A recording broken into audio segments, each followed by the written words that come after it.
माझा एकच मंत्र आहे, जर मी खरी आहे ना, तर मला कोणीही थांबवू शकत नाही. एक आपल्यालाच आपलं कळत असतं प्रेरणा, की आपण किती बोलावं आणि किती नाही, किंवा कुठे आपण चुकतोय, कुठे नाही.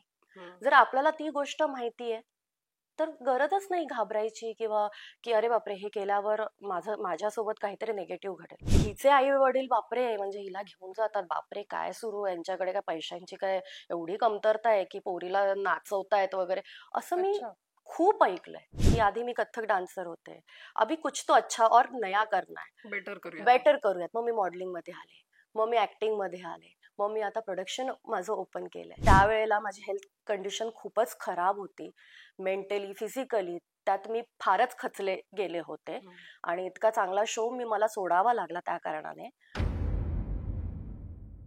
चला मी प्रोड्यूसर झाले, तर आता तर अब तो मैं फिल्में ही करूंगी, या फिर मैं अब तो मैं सिरियल ही करूंगी, अब तो मैं वेब सिरीज ही करूंगी. नाही, मी सगळ्यांसाठी ओपन आहे. मी इतकी मुफट आहे, मी बोल्ड आहे, मी आरेला कार्य करणारी मुलगी, आणि मी खूप स्ट्रॉंग आहे अशी. माझ्यासोबत कधीच नाही झालं मराठी इंडस्ट्रीमध्ये. हा, तू मॉडेलिंगचं विचारशील तर हा, मला असे अनुभव वाईट साईट आलेत. लोकांना असं वाटतं की हा अप्रोचेबल आहे मुलगी वगैरे, पण जर स्ट्रॉंग असेल, मीच जर समोरून असेल, मी म्हणाले की काय नाही, ही हद्द आहे, ह्याच्या पुढे नाही, तर का कोणी माझ्या समोर येईल, किंवा डायरेक्ट नाही कोण हात टाकायला घाबरतात ग. मंडळी नमस्कार, मी प्रेरणा. तुम्ही बघताय सकाळ प्रीमियर. शक्ती टॉकच्या माध्यमातून विविध कलाकारांना, महिला कलाकारांना भेटतोय. ते आयुष्यात करिअरमध्ये काहीतरी वेगळं करू पाहतायत, आणि अशीच एक आहे अभिनेत्री दिशा परदेशी. तिच्या सगळ्या प्रवासाबद्दल आणि ज्या पद्धतीनं ती सडेतोड तिची मतं मांडते, याबद्दल बऱ्याच गोष्टींबद्दल आपण जाणून घेणार आहोत. दिशा, खूप खूप स्वागत आहे शक्ती टॉक मध्ये. Thank you so much. नवरात्रोत्सवाच्या खूप खूप शुभेच्छा तुला. तुलाही. नवरात्रीमध्ये काय पद्धतीचं असतं? काही दर्शनाला जातेस का तू वगैरे? हो सुरुवातीला हो जरा सांग ना हो, प्लीज. ऑफकोर्स. 9 दिवसांचा माझा उपवास असतो, अच्छा. आणि घरात घट बसतात, तर ऑफकोर्स मी दर्शनाला जाते. घरात घट असल्या कारणाने पूजा पाठ तर होतच असते रोजच्या रोज. पण तुझ्याकडे बघितल्यानंतर कायम असं वाटतं की एखादी बॉलिवूड मॉडेल असेल किंवा बॉलिवूड सेलिब्रिटीचा जो काही फील वाईब, मी ऑफ कॅमेराही तुला म्हटलं तसं अनेकदा जाणवतं ज्या पद्धतीनं तू स्वतःला प्रेझेंट करते किंवा हो मेंटेन केलेलं हो. आहे. मला तुझ्या फॅशन मॉडेल करिअर मधलं थोडंसं जाणून घ्यायचं, कारण ती सुरुवात तिथून झालेली आहे, त्यानंतर तू अभिनेत्री बनली. Yes yes. प्रेरणा, कसं आहे ना, खूप कमी लोकांना माहितीये की मी लहानपणापासून कथ्थक शिकते, आणि मॉडेलिंगच्या आधी मी एक उत्तम कथ्थक डान्सर म्हणून होते. जसं माझं कॉलेज सुरू झालं, तर कथ्थक थोडं कमी कमी होत गेलं, आणि मी मॉडेलिंग मध्ये जास्त येत गेले. आणि तेव्हा कसं सोशल मीडिया वगैरे ह्या सगळ्या गोष्टी पण नवीनच येत होत्या, सुरुवात झालेली त्यांची. तर त्याच्यामुळे लोकांना, प्रेक्षकांना, आपल्या सगळ्यांना असंच वाटतं की येस, मी मॉडेल म्हणून खूप छान आहे, उत्तम आहे, पण नाही, त्याआधी मी एक उत्तम कथ्थक डान्सर आहे. सो ऑफकोर्स ती जी एज होती, त्यात मी मॉडेलिंग सुरुवात केली. मॉडेलिंगचं क्षेत्र मी निवडलं, आणि त्यात आमचं ग्रूमिंग सेशन्स किंवा बाकीचे जे मोठमोठे मॉडेल्स असतात, ते कसे रॅम्प शोज करतात, ते काय कसं घालतात, ते स्वतःला प्रेझेंट कसं करतात, तर हे ऑब्झर्वेशन माझं खूप चांगलं होतं, आणि त्यांना बघून बघून आज मी इथपर्यंत आले. पण तू मिस करते ते दिवस, कारण अभिनेत्री म्हणून विविध मालिका असेल, चित्रपट, गाणी, हो याच्या हो, निमित्तानं ते एक वेगळं शेड्यूल बनून जातं. मग बरोबर. आपल्या त्या गोष्टी तिथे राहून जातात. अजूनही तू ऍड्स आणि जाहिरातीसाठी तुला ऑडिशनसाठी बोलवलं जातं का, आणि तू करतेस का, म्हणजे हो आवडतं का हो, तुला? नक्कीच. म्हणजे मला इनफॅक्ट कथ्थक डान्ससाठी पण जेव्हा बोलवलं जातं, मी आवर्जून जाते की येस, मला करायचंय. असं नाहीये की कुठल्या क्षेत्राला मी फुल स्टॉप दिलाय. जसं जसं रिक्वायरमेंट असते, मला बोलवणं येतं, मी हमखास जाते. मी उलट सगळ्यांना, समोरच्यांना सांगते की मी ऑडिशन देईन. तुम्हाला जर असं वाटत असेल की अरे, अब तो क्या दिशा देगी, अभी तो वो ऍक्ट्रेस बन गई वगैरे, तर तसं काही नाहीये. मी येईन, मी ऑडिशन देईन, पटलं तर ठीक आहे, नाही पटलं तर आपण नेक्स्ट प्रोजेक्ट करूया. आणि हो, मी मिस करते त्या सगळ्या गोष्टींना, मी मिस करते. कथक मिस करते. सराव Yes. सुरू असतो अधूनमधून? नाही, सध्या नाही, कारण की आपलं तुलाही माहित असेल की शूटिंग सुरू झाल्यावर हो. स्वतःसाठी वेळ काढणं पण खूप पुरेसा टाइम मिळत नाही त्या गोष्टींना. तर सराव करणं, तर रियाज करणं, त्याच्यासाठी तर मला फार म्हणजे मेहनत घ्यावी लागेल, फक्त तो तेवढा वेळ काढण्यासाठी. पण नाही ग, रियाज सध्या बंद आहे माझा. पण मॉडेलिंगच्या करिअरमध्ये तू काय काय करत होतीस तेव्हा? मग फॅशन एखाद्या ब्रँड सोबत जोडलं जाणं असेल किंवा रॅम्प वॉक्स हो, असेल, हो, या सगळ्या गोष्टी हो. होत होत्या तेव्हा? येस. सुरुवातीला मी रॅम्प शोज करायचे आणि खूप रॅम्प शोज केले. मग त्याच्यानंतर जे एजन्सीज आहेत ज्यांच्यासोबत मी काम करत होते, जे मोठमोठे ब्रँड्स आहेत, त्यांना दिसून आलं की मी फार फोटोजेनिक आहे. तर त्या ब्रँडसाठी मी फोटोशूट्स पण करायचे. म्हणजे माझे तेव्हा मोठमोठे होर्डिंग्स लागायचे. पेपरात, न्यूजपेपरात जाहिराती यायचे. मी कित्येक असे international, national magazine cover shoots पण केलेत मी. फ्रंट पेजला पण आले. सो खूप एन्जॉय केलं मी माझं मॉडेलिंग, खरं सांगायचं तर. पहिल्यांदा असं बॅनरवर किंवा असं फोटो जेव्हा न्यूजपेपर मध्ये बघितलं तर काय खूप ते खुश असतं ना, झालेले. आपलं स्वप्न कधीतरी त्या मोठ्या ब्रँडवर किंवा मोठ्या त्या बॅनरवर आपण झळकावं. हो, हो. खूप खुश झालेले, खूप आनंद झालेला. आणि एक गंमत अशी होती, की खूप लोकांनी मला ओळखलंच नाही गं. बिकॉज असं बघताना ही छोटीशी दिशा, कारण की अगदीच मी 15-16 वर्षांची होते. आणि एक छोटीशी दिशा आणि ती एवढ्या मोठ्या बॅनरवर प्रॉपर असा मेकअप बिकअप करून ती अशीही दिसू शकते, हे लोकांना म्हणजे पचनी पडत नव्हतं. पण असं एक असतं ना, की ही मी आहे, ही मी आहे. असं ते करावं लागलं मला. पण येस, खूप खूप आनंद झालेला तेव्हा, की वाव, आपण काहीतरी म्हणजे करतोय आयुष्यात, काहीतरी घडवतोय. आणि 15-16 वर्षात नाही ग, म्हणजे आपण कितीही काही म्हटलं, की मला हे व्हायचंय, मला ते व्हायचंय. पण एखादा टक्का असा असतो, की ते होऊ की नाही, म्हणजे होईल की नाही आपल्या आयुष्यात. तर ती जी जर्नी होती, ती त्या जर्नीच्या त्या एज मध्ये मी होते. आणि त्यात मी माझ्या स्वतःला घडवत होते, तुक्के मारत, की आपण हे पण करून बघूया, ते पण करून बघूयात. आणि येस, मॉडेलिंगचं तर मी खूप क्षेत्र एन्जॉय केलं. त्याचबरोबर माझं जे डान्स होतं त्याचंही क्षेत्र मी खूप एन्जॉय केलंय. आणि आता सध्या मी माझी ऍक्टिंगही खूप एन्जॉय करते.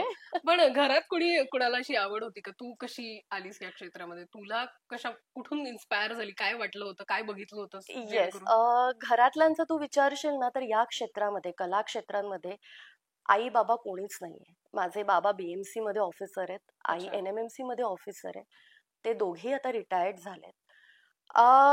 कला त्यांना एक आवड आहे, पण त्यांनी कधी आयुष्यात ते कला जोपासली नाहीये त्यांची.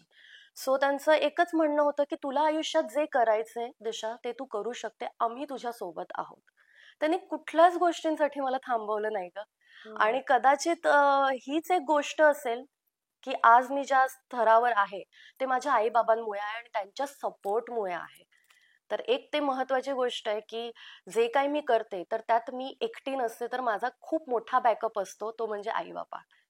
आणि त्यांना घेऊन मी आज सगळं काही गोष्टी करते. म्हणजे ते आपली स्वप्न असतात आणि त्या स्वप्नांना सोबत आपले आई वडील पण आपली स्वप्न बघत असतात. त्यांचीही हो, ती साथ हो, असते आणि मला हो. वाटतं या इतक्या चॅलेंजिंग करिअर मध्ये ते असणं खूप हो, महत्वाचं हो, आहे. हो. इनफॅक्ट ज्या एज मध्ये मी मॉडेलिंग सुरू केलेलं ना, तर लोकांना माहित पण नव्हतं, की मॉडेलिंग हे काय असतं. अच्छा. फार म्हणजे कोणतं हे साल आहे? कोणतं वर्ष असेल? 2008-9. अच्छा. त्यावेळेला म्हणजे सोशल मीडियाच्या नावाने ऑर्कुट आणि फेसबुक असायचे. इंस्टाग्राम पण फार नंतर नंतर यायला सुरू झालं, जे आता खूप मोठा प्लॅटफॉर्म आहे. पण जेव्हा मी सुरू केलं, या क्षेत्राकडे आले आणि जेव्हा मी माझं मॉडेलिंग सुरू केलं, तर फार लोकांना म्हणजे कळायचं नाही, की मी नेमकं काय करते. होर्डिंग एखादं दिसलं, मॅगझिन, तेव्हा कल्चरच नाहीये आपल्या घरात. एक मिडल क्लास फॅमिलीमध्ये बघितलं तर मॅगझिन्स आपल्याकडे येत नाही, वृत्तपत्र येतात. आणि त्यातही जर रोज येत असेल माझं काही फोटो वगैरे, तर एक वेळा आपण एक्सेप्ट करू, की हा बाबा, ही नक्की मॉडेलिंग करते आणि चांगलं करिअर चालू आहे.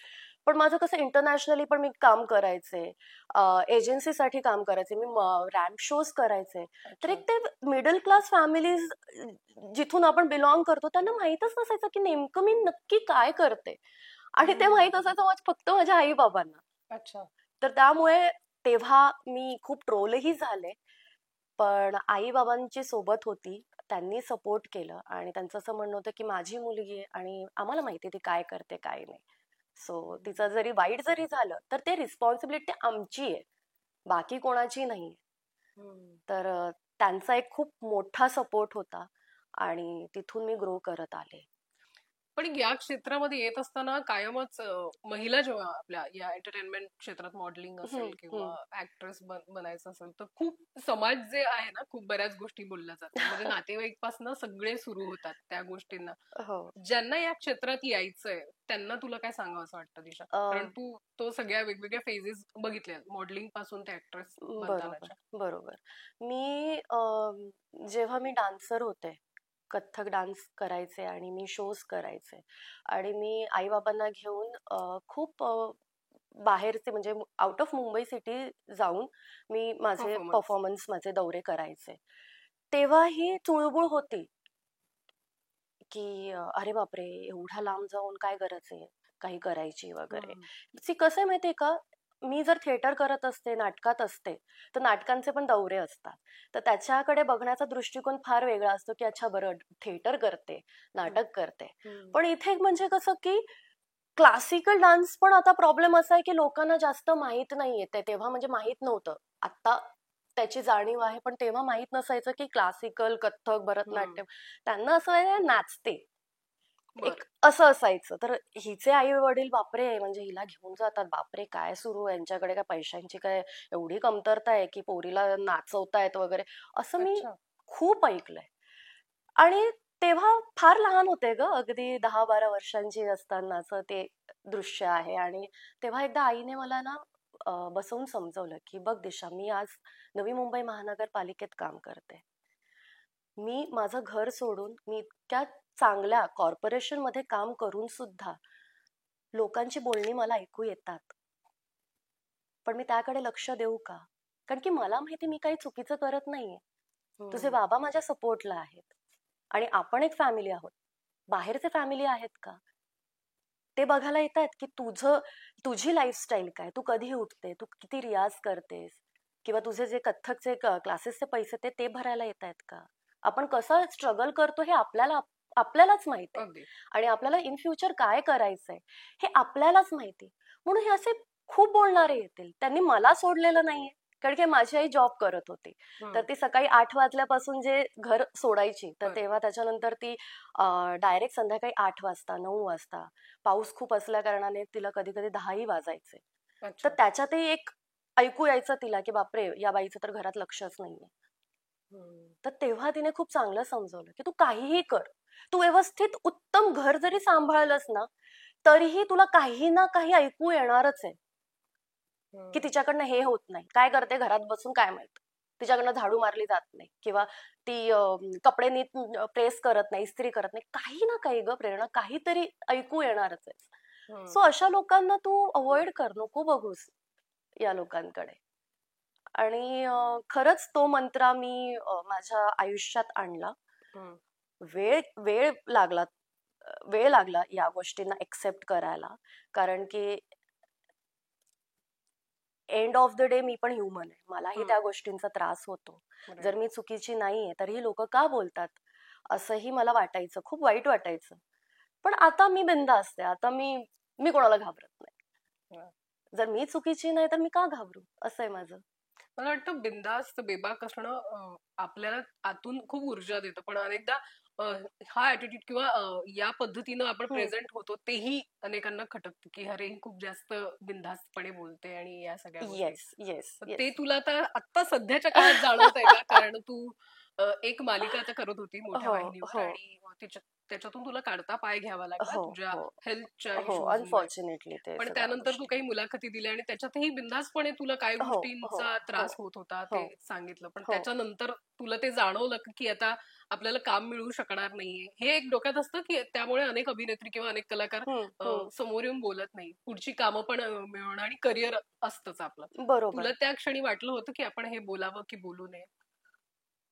माझा एकच मंत्र आहे, जर मी खरी आहे ना तर मला कोणीही थांबवू शकत नाही.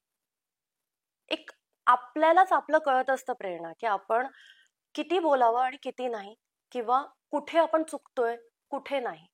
जर आपल्याला ती गोष्ट माहितीये तर गरजच नाही घाबरायची किंवा की अरे बापरे हे केल्यावर माझ्यासोबत काहीतरी निगेटिव्ह घडेल. मी जर पॉझिटिव्हली सगळ्या गोष्टी घेते, मी जर चांगल्या गोष्टींसाठीच लढा देते तर माझ्यासोबत कधीच चुकीचं होणार नाही असंच मला नेहमी वाटतं. आणि इतका मी विचार करतच नाही, खरं सांगू ना.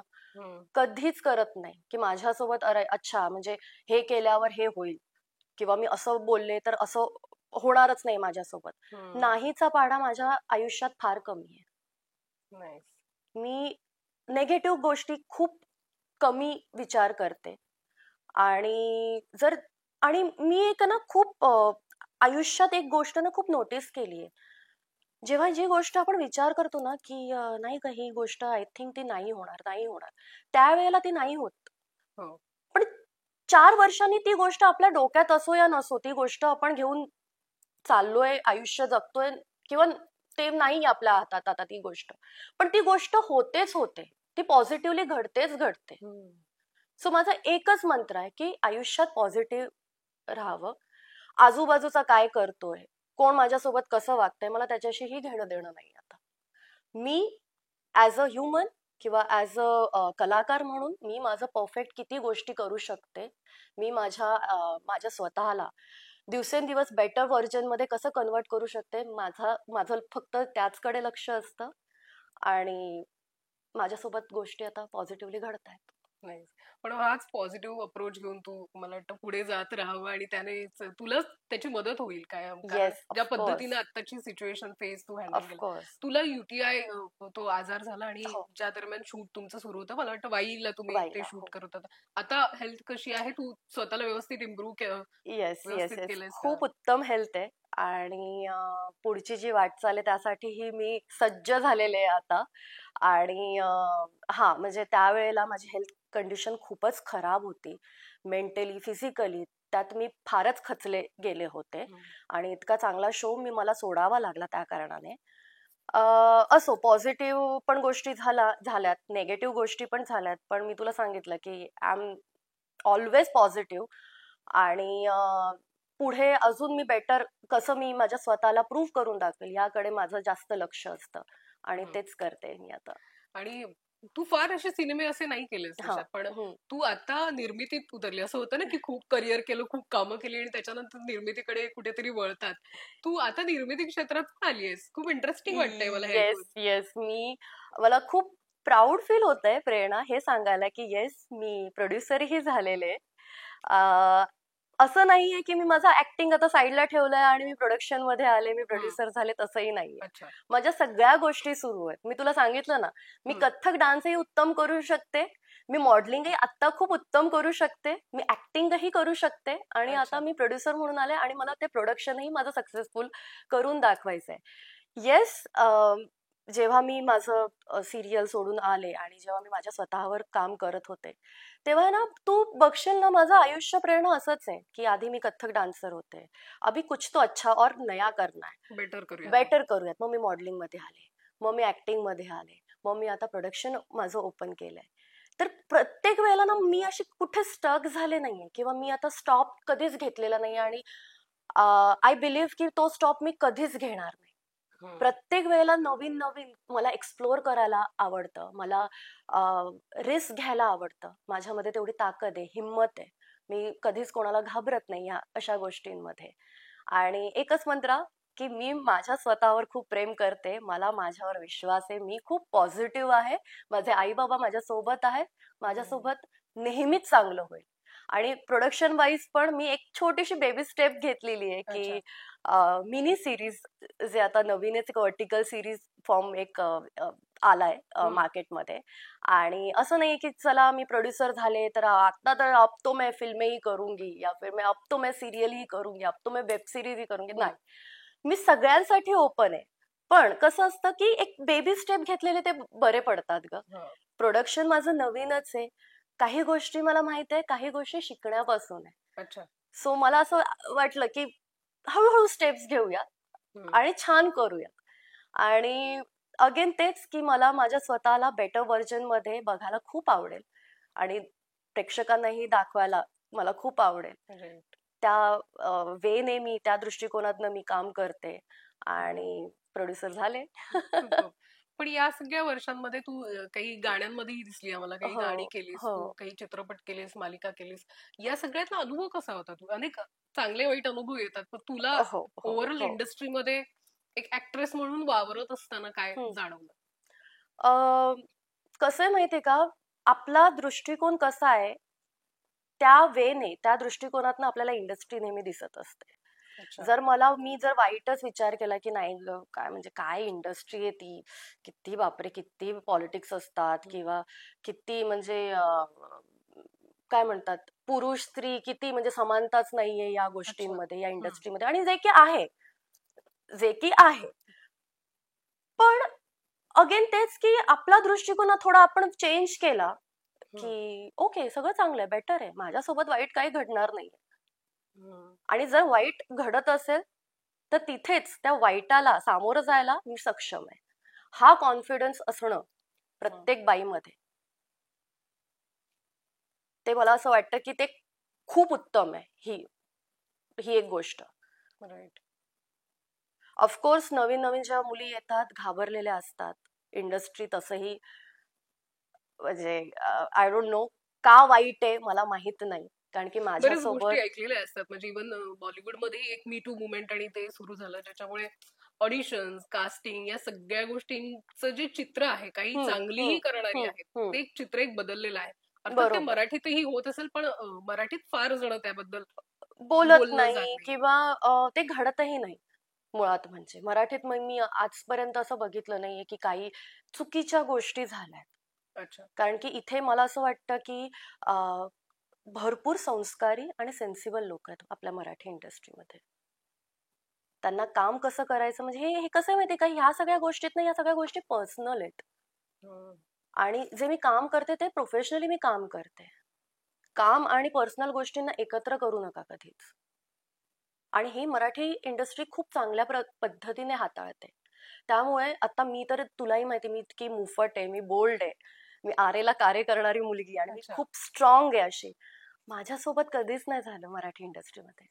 हा तू मॉडेलिंगचं विचारशील तर हा मला असे अनुभव वाईट साईट आलेत. लोकांना असं वाटतं की हा अप्रोचेबल आहे मुलगी वगैरे, पण जर स्ट्रॉंग असेल, मीच जर समोरून असेल, मी म्हणाले की काय नाही ही हद्द आहे, ह्याच्या पुढे नाही, तर का कोणी माझ्या समोर येईल किंवा डायरेक्ट नाही कोण हात टाकायला घाबरतात ग. तर हा ती गोष्ट मॉडेलिंग मध्ये आहे, पण मराठी इंडस्ट्रीमध्ये मी कधीच तसं बघितलेलं नाही. हा मॉडेलिंग मध्ये मला खूप अनुभव आले तसे, पण अगेन तेच की माझ्यामध्ये कॉन्फिडन्स खूप आहे, मी कोणाला घाबरत नाही. तर त्याच्यामुळे लोकांना मी हे सांगते की मी कोणाला घाबरत नाही, पण तुम्ही मला घाबरू शकता. सो प्लीज ह्या गोष्टींसाठी तरी मी अप्रोचेबल नाहीये आणि आपण काम करूया छान आणि जाऊयात आपापल्या घरी. कारण बऱ्याचदा असं होतं ना, ग्लॅमरस अभिनेत्री आणि त्या सगळ्या गोष्टी, त्यामुळे त्या गोष्टी त्यांना वाटतात की होऊ शकतात, गोष्टी अप्रोच केलं जाऊ शकतं, त्यामुळे तो प्रश्न होता. आणि अर्थात तू आता बेबाक पद्धतीने ते सांगितलंस की तू एक ती लाईन रेषा आहे, तर ती रेषा आपणच आखली तर त्या गोष्टी पुढे बरोबर. मालिकांमध्ये कशा पद्धतीचं शेड्युलिंग बद्दल तू सांगितलंस, जी मालिका तू रिसेंटली केली, ज्या पद्धतीचं शेड्यूल असतं, इतकी तास काम करणं, आणि ते मिळतं तेवढं मिळतं जेवढं काम करतोय आपण मालिकांमध्ये? काय वाटतं? हिंदी मालिका मी केलेली नाहीये, पण असं हिंदीत ऐकण्यात आहे की हिंदीत तेवढं मिळतं, पेमेंट वगैरे सगळ्या गोष्टी चांगल्या असतात, मानधन असतं ते चांगलं असतं. आपलं मराठी एकतर छोटीशी इंडस्ट्री आहे आणि ऑफकोर्स मानधनाच्या बाबतीत आपण फार मागे आहोत या गोष्टींमुळे. पण तेच की एवढं काम करून सुद्धा मानधन किंवा ज्या प्रायोरिटी वाईज ज्या गोष्टी आहेत त्या थोड्या कमी मिळतात. पण काम तेवढंच करावं लागतं. कधी कधी तर आम्हाला ओव्हर टाइम करावं लागतं, कधी कधी आम्ही 24 तास काम करतो, डे नाईट काम असतं. पण हो, मालिकेतलं शूटिंगचं काम हे फार हेक्टिक असतं. स्ट्रगल कसा राहिला अभिनेत्री बनत असताना दिशा? कारण मॉडेलिंग केल्यानंतर आता इथे ऍक्टिंग करायची आपल्याला, ऑलरेडी इतकी स्पर्धा असते, म्हणजे प्रत्येक क्षेत्रात आहे ती स्पर्धा, पण अनेक थिएटर केलेले आर्टिस्ट आहेत, कुणी काहीतरी एक लोकप्रिय कलाकार आहे, कुणी स्टार्स आहेत, या सगळ्या गर्दीमध्ये उभं राहणं आणि आपल्याला स्वतःला सिद्ध करत राहणं, हे तुझ्यासाठी कशा पद्धतीने या इंडस्ट्रीमध्ये इतक्या वर्षात चॅलेंजिंग राहिलं? येस, प्रत्येकाचं काहीतरी एक काय म्हणतात, प्रत्येक जण आपलं आयुष्य घेऊन चाललेलं असतं, प्रत्येकाचा सराव, प्रत्येकाचं आयुष्य हे वेगवेगळं असतं. त्यात आहे ना कुठे ना कुठेतरी आपली मेहनत, आपला स्ट्रगल तर आहेच, पण एक 10% मी माझ्या नशिबावर पण काही गोष्टी मी टाकते, किंवा नशिबाला मी काय म्हणून त्या गोष्टींना, की नशिबाची साथ ही सोबत असते. तर या बाबतीत मी माझ्या स्वतःला टचवूड मी खूप लकी समजेन, की माझं एवढं नशीब चांगलं होतं. आणि मी त्यातल्या त्यात मी सरावही करत गेले, नशिबाची ही साथ होती. मी कधीच थांबले नाही, मी स्टॉप घेतला नाही. इनफॅक्ट सिरियल सोडल्यानंतर मला असं खूपदा ऐकू आलं की येस मी आता काय या मुलीला काही काम नाही मिळणार, किंवा आता काय ही घरी बसली, ही आजारी पडली, आता ये काम नाही करेगी वगैरे. पण नाही, मी कधीच स्टॉप नाही झाले. सो या सगळ्या गोष्टींना मी लढा देऊन आणि कधी स्टॉप नाही व्हायचंय, मग इथे किंवा तिथे, मग ऍक्टिंग मध्ये असो, प्रोडक्शन वाईज असो, किंवा माझ्या मॉडेलिंग मध्ये असो, किंवा डान्स मध्ये असो, मी प्रत्येक कामाला सेम दर्जा दिलाय ग. मी पहिली गोष्ट तर मी फार चूझी आहे. माझं काम काही घ्यायचं म्हटल्यावर मी फार चूझी आहे. मी फार चूज करून की हा हे काम मी करू शकते, किंवा यात मी कम्फर्टेबल आहे, तेच मी काम करणार. पण त्यातही मी कधी छोटं मोठं कामाला लेखत नाही. माझं मॉडेलिंगचं अर्ध्या दिवसाचं जरी काम असेल आणि फिल्मचं जर 4 दिवसांचं काम असेल, तर ते माझ्यासाठी इक्वल असतं नेहमी. तर त्यामुळे मी नेहमी माझ्या स्वतःवर काम करत असते. मी छान पॉझिटिव्ह असते, नशिबाची साथ आहे, सरावही आहे, आणि कधीच स्टॉप व्हायचं नाहीये. सतत आपलं एक कॉन्सन्ट्रेशन की आपण आपल्या बेटर व्हर्जन मध्ये कसं येऊ पुन्हा, हाच माझा एक फंडा असतो. सोशल मीडियावर प्रत्येक मिनिटाला एक नवीन टॅलेंट आहे, प्रत्येक सेकंदाला नवीन टॅलेंट आहे, आणि या सगळ्या ह्याच्यामध्ये सतत दिसत राहणं, मग सोशल मीडिया असेल, काही ना काही प्रोजेक्टच्या माध्यमातून, याचं केवढं दडपण असतं. कारण काम पण मिळवायचंय, प्रोजेक्ट पण मिळवायचे, सतत दिसत राहायचंय, विविध इव्हेंट्सला हजर राहायचंय. सॉरी. हे कशा पद्धतीने डील करते?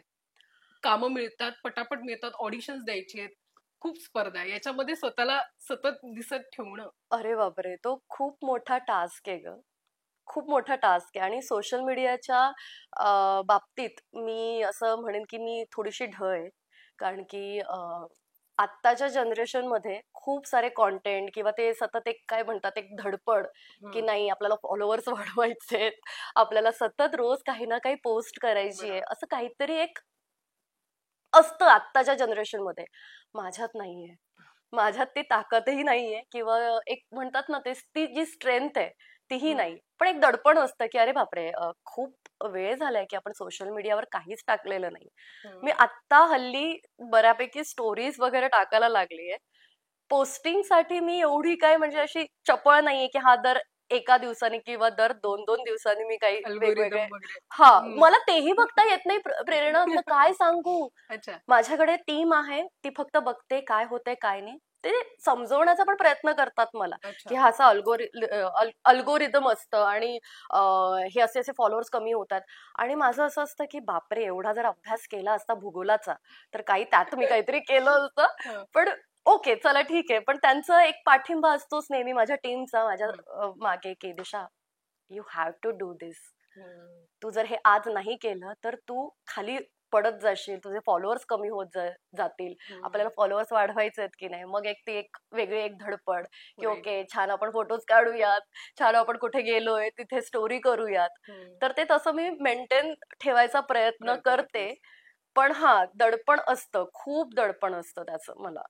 पण सध्याच्या काळात तू मालिका सोडल्यानंतर सोशल मीडियावर काय रिॲक्ट होत आहेत? काही जे फॅन्स होते त्या मालिकेच्या निमित्तानं जोडले गेले होते, ते मिस करत होते तुला, पण सोशल मीडियावरचं ट्रोलिंग जे ते तू फेस केलंयस? ट्रोलिंग ऑफकोर्स मी आजही ट्रोलिंग फेस करते, ऑफकोर्स. कारण की कसं आहे माहितीये का, लोकांची मतं आपण नाही बदलू शकत, किंवा मला एक काहीतरी म्हणायचंय पण लोकांनी त्याचा अर्थ काहीतरी वेगळा घेतला असेल, त्यांना आपण नाही थांबवू शकत. तर अशा वेळेला मी काय करते, एकतर ऑफकोर्स ह्युमन आहे, वाईट वाटतं, पण सुरुवातीला मला ना त्याची फार मजा येते, कारण की मी असं काही बोललेच नाही आणि तुम्हीच एवढे तापले आहात किंवा एवढे ट्रोल करताय मला, तर त्याची मला मजा येते, मी हसते की काय म्हणजे काय सुरू आहे. पण शेवटी एंड ऑफ द डे मी त्या गोष्टींना अवॉइड करते. अवॉइड करणं, पॉझिटिव्ह राहणं हे तू सातत्याने ठेवलंय. सातत्याने ठेवलेलं आहे की समोरचा एक थर्ड पर्सन माझ्या बाबतीत काय बोलतोय मला त्याच्याशी काहीही घेणं देणं नाही. मला फक्त माझ्याशी घेणं देणं आहे की मी माझ्या स्वतःला एका बेटर व्हर्जन मध्ये मी कसं प्रूव्ह करून दाखवीन. हेच माझं काय म्हणतात एक ध्येय आहे आता सध्या तरी. बाकी ट्रोलिंगला तर मी फार सामोरे गेले. म्हणजे आपल्याला बोलायचं असतं एक आणि समोरचा व्यक्ती ऐकतो एक काहीतरी वेगळं दोन. आणि आणि ते म्हणजे काय म्हणजे त्याची मतं आपण नाही बदलू शकत अशा वेळेला. आणि किती बोलणार, किती आपण आपलं स्पष्टीकरण देत बसणार. So avoid. Big boss offer झालाय तिच्या तुला तुला करावं असं वाटतंय का? बाय नॉट, आवडेल मला तर करायला, का नाही. हा काही गोष्टींना मी घाबरते जसं ते भांडणं आणि ते आता जे काय ट्रोलिंग वगैरे त्यांना मी सामोरे जात नाही कधी. हा काही चुकीचं असेल तर मी बिनधास्त अशी उभी राहते की कोण काय चुकीचं करतंय. पण जे सतत भांडणं असतात ते ते त्याबद्दल मी नाही विचार केलाय आतापर्यंत. पण आवडेल मला, मजा येईल. तुला झालंय कधी विचारणा झाली? हो मला ऍक्च्युली मागच्या वर्षी हिंदी बिग बॉस साठी आलं होतं. पण Hindi big boss too much आहे. म्हणजे नाही, म्हणजे मी एकाच दिवसात मी रिटर्न येईल मला असं वाटतं. पण मराठीत तू फॉलो केलंयस काय? तुला काय वाटतं बिग बॉस या रियालिटी शो बद्दल काय वाटतं तुला? It's good. म्हणजे प्रत्येकाची काय म्हणतात प्रत्येकाचा एक स्वभाव आपल्याला कळून येतो. कारण की इतके 3-4 महिने त्या घरात राहायचं म्हणजे खाण्याचं काम नाहीये आणि आपण फेकही वागू शकत नाही. आपण जे सिरियल मध्ये दिसतो ते एक कॅरेक्टर असतं, पण ऍक्च्युअल मध्ये तो पर्सन कसा आहे, ती व्यक्ती कशी आहे, त्या बिग बॉस मध्ये जाऊन आपल्याला कळते. तू आलीस, तुझा वेळ दिलास त्यासाठी खूप खूप धन्यवाद. आणि आगामी जे काही करतेस निर्मिती क्षेत्रातलं पाऊल असेल त्या सगळ्यासाठी खूप खूप शुभेच्छा. थँक्यू सो मच प्रेरणा. आणि मला इथे बोलवलंच यासाठी मी खरंच मी तुझी खूप आभारी आहे. Thank you so much. All the best. Thank you.